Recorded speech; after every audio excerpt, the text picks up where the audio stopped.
Hello, everyone. Welcome back. And we are part two with Prepping Money, part two. So we are going to talk about the prepping side of prepping. That Yeah. does make sense, everybody. It does make sense. So, and without further ado, Prepping Money. Once again, I'm just going to let you start us off. I know we talked about the financial side. We talked about Bitcoin. Mhm. Um, let's talk about the prepping side of prepping. Okay. The prep inside of finances, everybody has their like own like little different thing that's inside the community. So here's what I do, and that's all I can speak on. I can't speak for anybody else. So there are two things I do. Is that I try to buy um, gold and silver. One of the main reasons why is that gold and silver will always retain its price. Um, Gold and silver's price has been suppressed over the past 100 years. Um, it's way more than what they say it is. And if you watch the timeline with Saudi Arabia and China and the relationship with Russia and Brazil and the BRICS nations going back to the gold standard, it's kind of what the BRICS is kind of all about. Ushering in a new digital dollar across the world. Um, and, these are all kind of like everything is kind of like brand new right now. Like we're entering in a new digital technological age where I'm fearful of one thing, and that is nobody really knows if fiat's going to go away, or nobody really knows like is a digital currency going to be ushered in by 2023 like they say it is. I know that they're pushing a lot of stuff out in that translation. Um, Well, let me stop you for a moment. What do you consider digital um, currency? any tokenized asset of digital currency. So, like, what a lot of people don't know is right now is that like you have major brand name companies like Tesla, Apple. They're all um, becoming tokenized, which means is that in order for me to explain this, I'm going to have to go in depth on a couple of things. So there's a thing called blockchain, and there's a thing called a distributed ledger. Okay, so those two things work hand in hand. So blockchain is basically is software. That's all it is. It's software to help financial institutions and the world basically keep track of distributed ledger technologies, which are cryptocurrencies. And so or you spend crypto or you buy something with crypto, it is recorded on the ledger and then it's stored on the blockchain, kind of like a giant cloud. Does that make any sense? Hmm. Cloud technology, you know what I'm saying, like was revolutionary when it first came out because you could literally store tons and tons and tons and tons and tons of information. And you know what I'm saying, you can always revert back to it when you needed to. Hmm. Blockchain's kind of the same way. It keeps a detailed um, record of basically of your purchases, your purchasing history, things that you're interested in, and it records it all down. And the algorithm, AI, whatever you want to call it, knows how to advertise with certain companies and certain things to you. It's basically tailor fitted to you. Everything's tailor fitted to you. It also helps crack down on terrorists and other illegal activities. So can't buy drugs with cryptocurrency. Can't buy weapons with cryptocurrency. Can't. Why? Because these things have to be recorded on an open exchange and they want to know what it's for. Let me stop you there. Okay, you said you can't buy drugs with crypto. Okay. They did back in the early like 2000s. They used Bitcoin to, you know what I'm saying? And there's a lot of drug lords um, that got picked up by the CIA and FBI. But this is another reason why cash will never really go away, because you're going to have that illegal element out there, be it drugs, be it whatever, you know, because Yes, you will. And so, like, criminals like cash, if you notice, well, cash will go away eventually. I think I discussed that a little bit in the right? last Right. video. Cash will eventually go away, yes. But with the United States dollar not being backed by anything now, and they pretty much ruled that out about a month ago in Saudi Hmm. Arabia, where they got off of the petrodollar. Oil Right. was the only thing that gave our money any kind of significance whatsoever at all. Um, our cash is basically worthless. It's not worth anything. It's only worth something here in the United States. But actively now, Europe, China, a lot of these Asian countries, a lot of South American countries, they're looking more to cryptocurrency. Argentina, El Salvador. El Salvador is strictly ran by Bitcoin and other cryptocurrencies now. Their entire reserve is ran off of Bitcoin and other cryptocurrencies, which I predict in the next 10 to 15 years, El Salvador is going to be one of the richest nations in the world. They took their entire reserve currency in El Salvadorian money and they invested all of it into Bitcoin. You can't go anywhere in El Salvador and buy anything without crypto. And I think that's absolute. And there's other parts too, Dubai.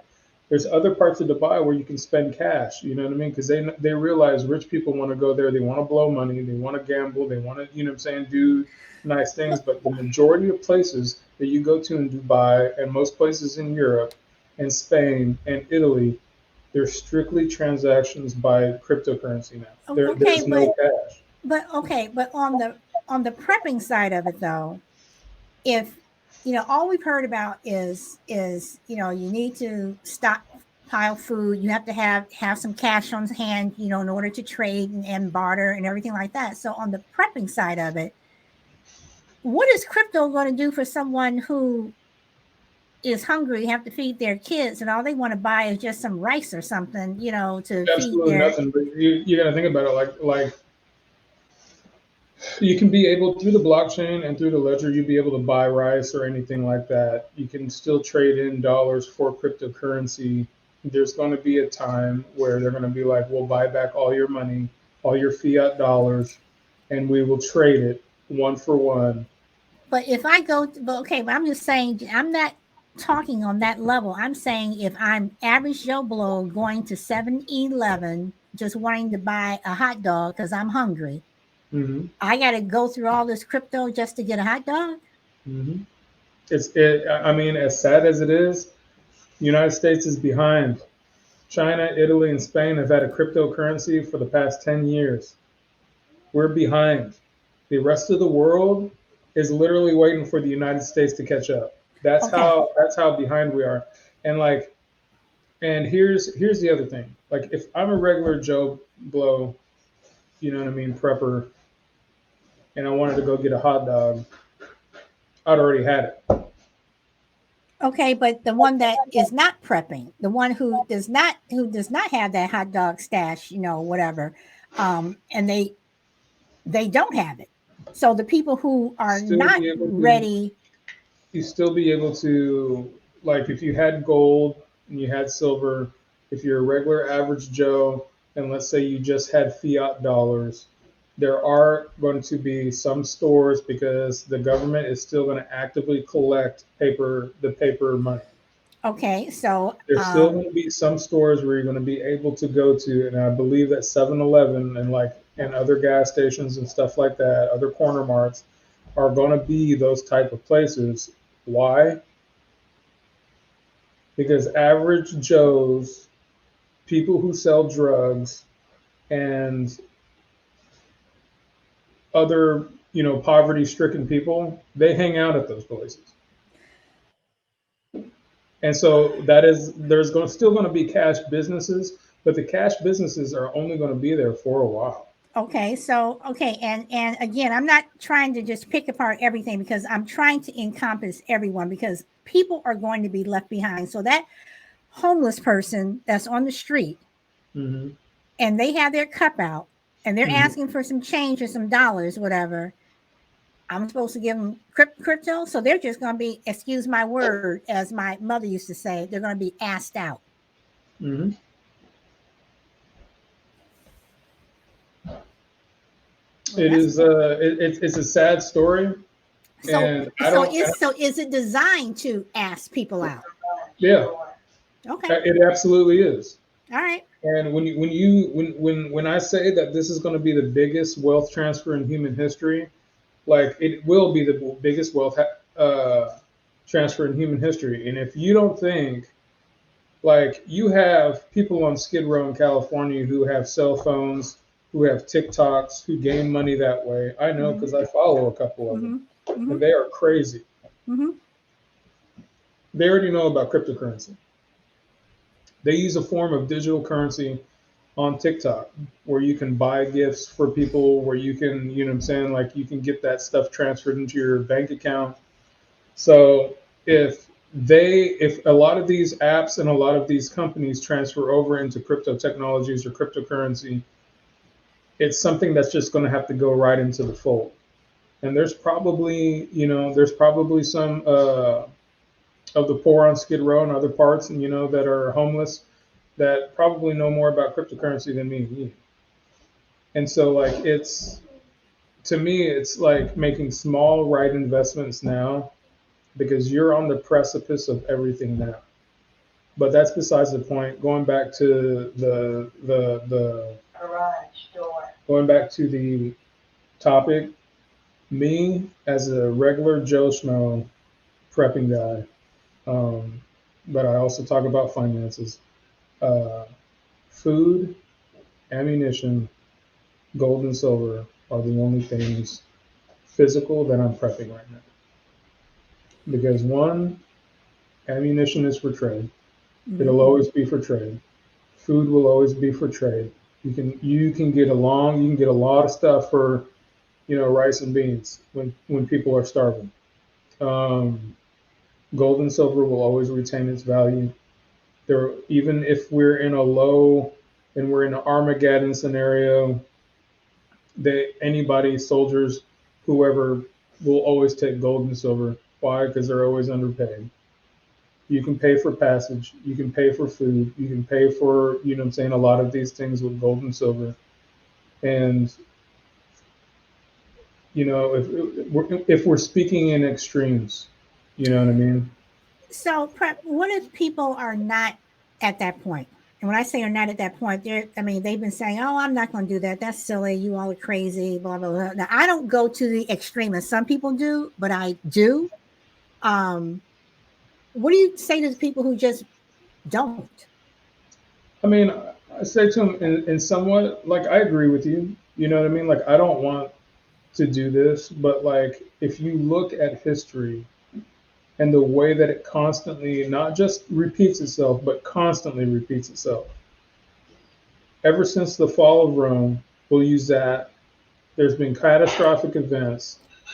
I'll use this one, Katrina. I lived in New Orleans during Hurricane Katrina, and I knew what it was like to stay up literally for 5 days straight because there's people looting, shooting people, going in other people's houses, taking stuff, and in 4.5 feet of water. So if you think that the madness will stop just because of some flooding or a fire or anything, you're absolutely incorrect. So, how do they? Is it too late for them to catch up? No, absolutely not. Like some of the other guys, like Jester and Safe Prep that are out there, me, such as myself, um, Bearded Prepper, a lot of them, we literally teach the basics all the time, and a lot of times it's dollar store prepping. Mm-hmm. We both said, like, we go to the dollar store a lot. A lot of times where you can get two for one, and a lot of times on the cans, they just put a use by date on there because they can't guarantee the freshness of the food. Mm-hmm. But me, as a ex-chef working in the food industry, a lot of those canning techniques that they use, your food is still good for 2 to 3 years, sometimes even topping out at 5 years in a can. Will it taste a little funny? Yeah, it'll taste a little funny, but it'll put something hot in your In your stomach, or at belly. least get you in your stomach. You know what I mean? Put something in your stomach so you're able to go. And like at all costs, like it's a tradable item. I'd rather let go of 2 cans of food and keep my life and keep going. I may go hungry for a day or two, or 3 or 4 days, but to be able to keep going, you know what I mean? Like 2 cans of food is worth more than my life. You got to think about it in those kind of, and I'm not just, and I'm talking in extremes, Hmm. but me, I started prepping after Hurricane Katrina because I sat there and I watched my 2 young ones go hungry because there was nothing. We had no power. Um, we had no way to cook. We literally ate hot dogs, which you can eat out of the package. You know what I mean? But like they just taste better if you cook them. Hmm. We literally ate chips. I remember we had 2 bags of chips, and we had like a 24 count hot dog, and that lasted 4 of us with my pregnant wife 5 days until the water started to go back down and we could get out of there. And I remember saying, if I would have just listened to my dad is a prepper, and I was, and I thought he was crazy. I was in their shoes. I thought they were absolutely crazy until it happened to me. I thought they were absolutely nuts. I thought my dad was crazy. But now, to me, the writing's on the wall. The writing has been on. I've seen the writing on the wall. With everything happening, and even in our country right now, and the insurity and how of if our dollar even costs anything, if our because everybody sees it right now. You know what I mean? Jerome Powell and the Fed keeps on saying that our dollar is, what I'm saying, we're good. Inflation is nothing right now. We don't have inflation. But every mathematician or people that can do basic math, they can see that we are in an inflationary period. Even though gas prices may be subtly lower, look at the food in your Hmm. grocery store. Hmm. Guys, eggs have gone up increasingly. Here, an 18 count carton of large eggs is $8.99. They So, used to be $2.99. Now this has been going on since COVID.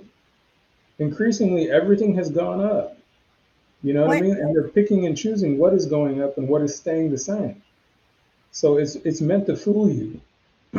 Go ahead. Well, every. Can you hear me? Yes, yes, ma'am. Um, don't call me ma'am. Ma'am is my mother. Don't call me. Um, you know, everything is going up, and I am happy to say that for our dinner table, every vegetable, about 90% of it, comes from my garden. Um, so, can we talk about gardens for a moment and how Absolutely. Hmm. important they are and how important they're going to be going forward? And Hmm. even people who they may not have a yard or something, or even have the weather. I'm in Southern Cal, so for the most part, I do have the weather. But um, having a garden, in the wintertime in your house. I mean, can you just talk about how important that is for prepping? Yeah. And so I have uh, I have equipment in my garage where I can grow year round. I just choose. I like to grow outside more than I like to Hmm. grow inside.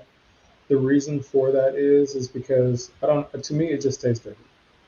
You know what I mean? Like when it's out there in the elements and the bees do their thing, Hmm. God does His thing, and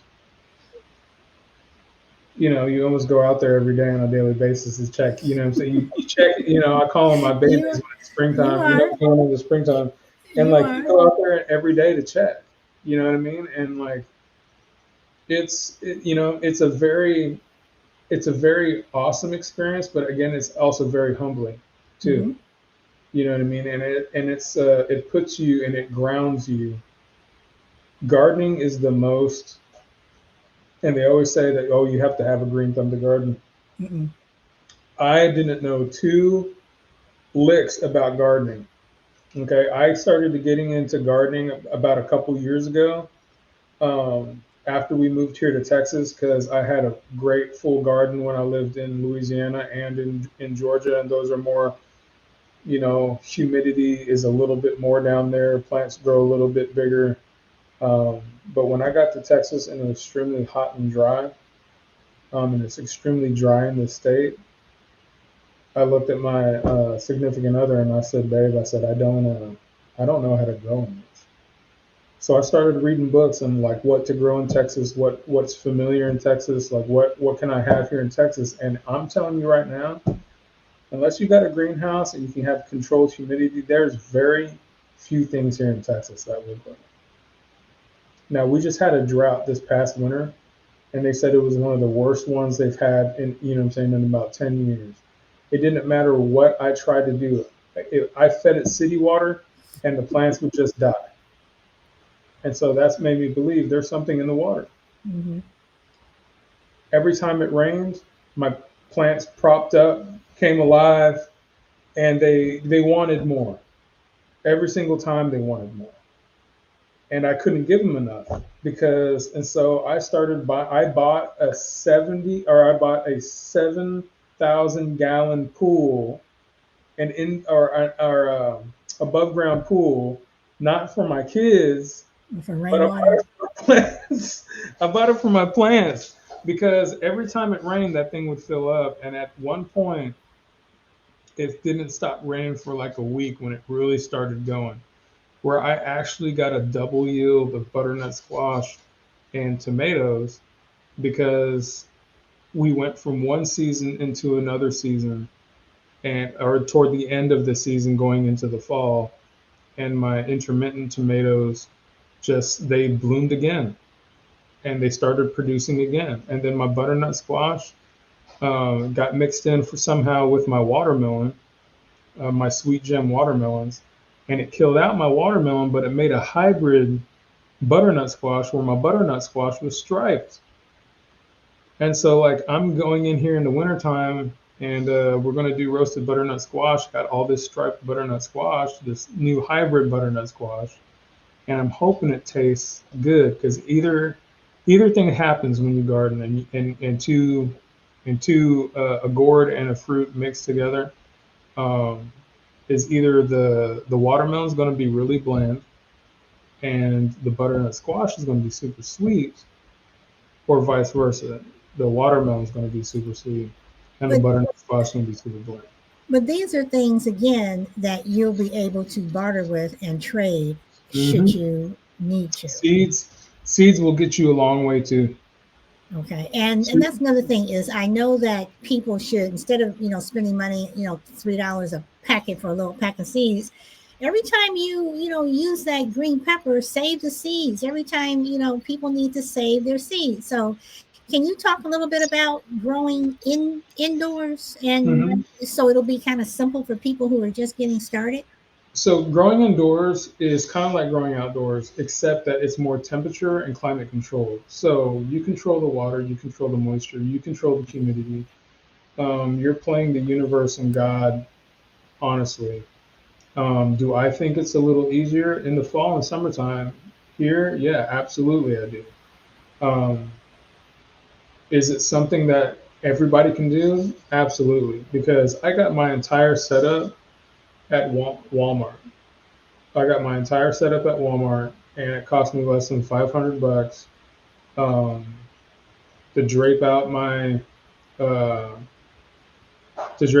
garage into one section of my garage where it literally I just grow vegetables. You know what I mean? Like in there right now, I got a little corn experiment going on. I got tomatoes still going on in there, and it's literally me basically trying to see right now. This is the first year I've done it, but like it's me right now trying to figure out if I can do this, Mm-hmm. if I can do it, because it's extremely hot inside my garage in the summertime. So me trying to figure out a way to where I live in Texas and it's kind of the extreme, but it also I live in a partially finished, or I have a partially finished garage. So in the wintertime, it stays cool about 40, 50 degrees in there. Hmm. But with the lights and the plastic that I have in there and the environment that I have for my plants, it stays about 70, 80, which is kind of the sweet spot I want it to stay in. So figuring those things out, to me, like, I read a lot of books, watched a lot of YouTube videos. Um, Urban Gardener is one African American gentleman. He's out of Kansas, but he literally puts together for you indoors and outdoors. Um, and he knows his stuff, man. Like, if the guy can grow food on the side of the street for people to eat, you know what I mean? And his indoor garden is immaculate. Like, every single corner of his garage is literally filled with something growing. Hmm. So I'm just like sitting there and I'm looking at him and I was like, man, um, and he puts it so basic. He's like, you can start off with like plants from Home Depot and stuff like that, and you can just try to keep them alive. And he uses that analogy, and it's completely hilarious. But like, he's right. After trying it, he's right. You try to grow seedlings inside of a fixed environment. It does work. You know what I mean? Because I started all my plants from indoors, but moving them outdoors is a completely scary thing because they're going in a controlled environment to an uncontrolled environment. Anything can happen. The wind blows here crazy in Texas for like 3 days straight, and then there's no wind. You know what I mean? And then it rains once. You know what I mean? Every like couple of weeks. So you don't know when the next time you're going to get water here. So like your soil that you have in your gardens outside, it has to have some ability to retain moisture. Hmm. So like it's not like a northern state or like California where your guys is your soil rich over there. Here in Texas is mostly mud and clay. So like it's basically the bottom of everything. You know what I mean? And so like me, I have cardboard. So in my raised beds, I have cardboard, I have big log sticks, stuff like that. I have a lot of peat moss. I have a lot of compost, stuff that retains a lot of moisture in the bottom part of my garden. So why? Because I want my roots to grow down deep Hmm. inside the soil. And why? Because I want it to dig down deeper to get to the moisture. And so, like a lot of times when I water my garden at nighttime, I leave my sprinkler heads that are in my garden, I leave them on for about 30 to 45 minutes here in Texas. Why? Because by the time 10 a.m. comes in the summertime in Texas, your garden, if you don't have the right moisture and the right moisture holders inside your garden, they're completely cracked dry. They're evaporated. And so that's why there's a lot of people like I've talked to here that grow here. You have to know your environment as a gardener, and you have to go out there and try, because you got to think about it like this: in a grid down situation, you have about 3 months before you're going to get something, and it doesn't matter if it's indoors or outdoors. If you're putting seeds in soil and you're growing, or seeds in water, and you're growing these things hydroponically, aquaponically, or with soil, Hmm. you have to know there's going to be at least 3 to 4 weeks through aquaponics or hydroponics that you're going to see fruit, that you're going to see anything, because it does grow faster and it is more nutrient rich. The only problem is that in a grid down situation, your hydroponic or your aquaponic system will not work if you do not have electricity. So you need some form of electricity to run those things. Soil is the best thing to do, in my opinion. It's there, it's for free. If you know how to grow in it, it'll be extremely fruitful. You have to practice these things, because if you think that you're going to go and be like, oh, I have these seeds, I'll just start some seedlings and then I'll just grow, I'm saying, my own food, and it'll be here in about 3 to 4 months. Yeah, you're exactly right. If you have all the nutrients and you have everything that you need, your food will be there in 3 to 4 months. But the other thing you got to think of in the back of your head: will you be? Do you have 3 to 4 months worth of food Exactly. there? And then a lot of times, a lot of people don't plant the right amount of food that they need. Do you know how many pounds of carrots, potatoes, you know what I mean, tomatoes that you need to can and jar to get you through a hard winter? Do you know how many of But these see, things that's you but need? and that's what I'm saying. It's like, you know, people who I don't want to necessarily say people who don't listen, um, but people who don't don't listen. I mean, I don't know. I mean, just the people who, I mean, because I tell people this and they're like, "Oh yeah, uh-huh," and I'm, just looking at them, just kind of shaking my head. And to me, it's like, when does common sense kick in? Because, like you said, the A lot of writing people, is on the wall. the writing's on the wall, but I'll tell you this, sister, is that it's not gonna. They're not gonna see it until it's too late. That is how 98% of the world reacts, is when it's too late. And then by that time, you've seen it. Everybody's seen it. Everybody saw it during COVID several times. The toilet Well, paper, the I mean, toilet paper wars. with You know what with I mean? Like, if you can't find another way, before toilet paper, guys, they used cloths. They would literally right, have a right, crap. You know what I'm saying? This goes back to right, pre-slavery. This right. goes back to, like, they would literally have a crap towel, and at the end of the day, they would go and they would wash this towel for the next day. And that is how people before toilet paper. And people don't understand that.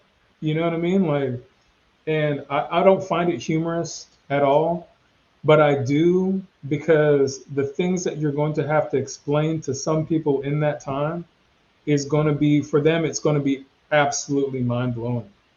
It's Well, going to I be mean, absolutely like, well, Prep, it seems like you're going to be explaining to the people who are going to be coming over and knocking on your door saying, just like, again, going back to the fable with the mouse and the bird. The mouse was busy collecting stuff, and the bird was woohoo, all summer, and then he went hungry. mhm. You're going to be knocking on someone's door, and either they're not going to want to share, or if they do, that roll of toilet paper, they're going to want $10 for it. You're going to get pissed. You're going to go home and get a gun, come back, or whatever. So it's like, the writing is on the wall. Why do you think people don't listen? Because people, I'll say this, the number one reason is people always think they have time. Time is the biggest liar. And my grandma used to say that. Keep thinking you have that time. But You know, when okay, time, but time when money. when they're talking fire season here, you have the people who religiously will clear brush away from their house, keep it cleared up. You have the people that don't. Their houses are the ones that burn first, and then they're out there. When the fire is coming down, they're trying to get the brush from their yard, or there's a storm coming, hurricane, flood, whatever. You're doing stuff at the last minute. So don't you get tired of doing that? Because I'm not a last minute person. I'm not somebody who goes to the store and I need paper towels. I'm going to buy one roll of paper towels. I'm buying paper towels, if anything, because I don't want to keep running back and forth to the store. Mm-hmm. So at Yeah. what point do you get to the point of not running back and forth and not doing things at the last minute to say, hey, I got this, we're okay. We'll just, we'll hunker down for a week or two, whatever, because we're okay. So there's different options. You know what I'm saying? Just like you named a couple different options. Like, there's different options for food. There's different options for prep that you can have to have a more sustainable outcome. I agree with you in California. My aunt lived in Apple Valley in Orange County, and also they lived up north. And so clearing brush around their house was like a no-brainer. You know what I Mm-hmm. mean? And even in Washington State as well, when it got really dry there, we had forest fires over there. And it was it's kind of like I say, like sometimes they're like little God-given lessons. You know what I mean? Like you can't be so sure all the time. So I have meal kits. I have freeze dried, and I have uh, dehydrated meal kits that are inside my car and vehicles. So if we absolutely needed to, and we needed to evacuate, I can grab those things, and I know me and my family have food for at least a week. Um, each one of my kids, they have a go bag. They have a dehydrated food bucket, and they've all been instructed because we run this exercise. When it's time to go, I say it's time to go. They go grab their backpack, their food bucket, and we're out. And everybody has food for a week, and everybody has a water filter, um, and everybody has a way to make fire. And it's something that is so crazy to people who've never been in that type of a situation or emergency. But me going through Katrina, like I said, was a huge wake up call for me. I do not ever want my family to be put in that position again. I don't ever want them, even going through Texas here 2 years ago during when we had a hard freeze. Water mains busted. People didn't have water for like almost a week to 2 weeks. People didn't have power. I didn't have power for a week. I was fine. I used my preps. We had food every day to eat. I knew how to make fire outside. We cooked all of our meals, you know what I'm saying, over a grate in our fire pit, and we'd bring it back inside. Even though we didn't have power and some of the temperatures went down into the teens, we were still warm inside just because of the extra steps that we took. You know what I'm saying, to make sure is we had everybody had a candle heater in their room. Everybody had a candle, you know what I'm saying, like and everybody stayed warm. And it's the little things that you're surprised that you teach your kids that they remember. You know what I mean? That the information that they retain is it's amazing. You know Well, what I mean? during that time, did you have any neighbors that knocked on your door because they saw you We cooking in the did fire we pit? did have And we did have some neighbors coming over asking if we had any water or anything like that. And I said, and I looked at them. I told them, I said, no, man, I don't. I'm doing the same thing you're doing. I'm shoveling snow into a bucket. And I was, and they seen me out there. I was literally shoveling snow, even though we had drinking water inside, because I am probably one of those guys that every time I go to the store, I buy like 6 cases of water, and I so have do more I. water inside of my So do and I I. have more water inside of my garage than I know what to do with, but we rotate it. Hmm. Um, because I don't ever want it to happen because literally seen one of my neighbors told me, he was like, I literally drove 10 miles outside of the Metroplex before I got to a gas station that had water outside. It's frozen. All the water that I got was frozen, but they had water. Hmm. You know what I mean? And so, and it's the situation where I didn't want to have to do that. I didn't want to Hmm. have to leave my family in an unprotected environment, even though it's my neighborhood. I know all my neighbors. I didn't have to leave my You know what I mean? I didn't have to leave my house. And that's the Hmm. main thing is that out there in the world, in that time when it's an emergency, everybody is out looking. Hmm. And you can almost put yourself as a victim at that point. You know what I Hmm. mean? Because you're putting yourself in harm's way to go find something for your family, Hmm. you know? And so, like, part of my prepping theory is that if we don't have to leave home, we're not going anywhere. Will Hmm. it be boring? Yes, absolutely. But we're going to be together. Hmm. So, No, and you make a very good point about when you leave your house, when you leave the sanctuary, the safety of your house, and you go out. And I think that's another thing that people don't understand is that you also need to prep just to stay safe. yep, Just to stay safe. So, like you said, you're not putting yourself out there as a victim because while you're walking back to the store with those 7 packs of water, somebody is standing on the other side of your car waiting to knock you out to steal that water. not only So, that, I'll put yeah. this into perspective. This is a mile and a half up the road to Walmart. a mile and a half up the road. There's a guy who'd been waiting all day to get a propane tank. And the moment this guy, and this was the story that was on the news here, didn't make national news. They didn't want to freak people out, I guess. I don't know. But they literally, um, this guy killed this other guy over a propane tank. To be able to cook food, he says, because I had a family of six, we didn't have any way of cooking. All we had was a propane grill, and I didn't have any propane. And I didn't know when the heat was going to come back on. I didn't know when the lights were going to come back on. And this guy turned around and shot this kid. This 30-year-old guy is not a kid, but he's younger than me. Shot this 30-year-old guy over a propane tank so he could feed his family of six. And so, like, and people think, oh, that's crazy. You know what I mean? Yeah, the guy's in jail for a long time over a propane tank. And somebody lost their life, but you didn't have to be in that situation. You didn't have to be in that situation. And that's the thing that I preach to people.